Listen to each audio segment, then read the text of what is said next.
Matagumpay na naisagawa ang Interagency Territorial Defense Operations Exercise o ITDOX Pag-Ugyon 2026 sa mga bayan ng Miagao at San Joaquin, Iloilo noong Hunyo 16 hanggang 17 ngayong taon.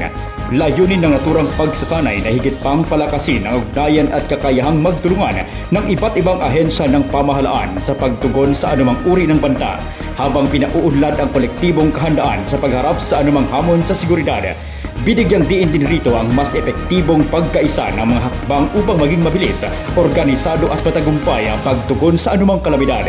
Dagdag pa rito, layunin rin ng aktibidad na subukin at patatagin ang komunikasyon ng bawat ahensya upang matiyak ang mabilis, maayos at tuloy-tuloy na pagtugon sa anumang sitwasyon. Sa loob ng 2 araw, ang Armed Forces of the Philippines, katuwang ang pamahalaang pandalawigan ng Iloilo, Philippine National Police, Philippine Coast Guard, Bureau of Fire Protection, Office of Civil Defense, pamahalaang bayan ng Miagao at San Joaquin, Iloilo at ibang katuwang na institusyon ay nakilahok sa nabanggit na pagsasanay. Tampok sa naturang pagsasanay ang mabilis na komunikasyon at matatag na koordinasyon sa larangan ng seguridad, agarang pagtugon sa mga emerhensyang medikal at pagbibigay ng makataong tulong sa mga apektadong komunidad na nagpapakita ng kahandaan sa pagtugon sa iba't ibang senaryo.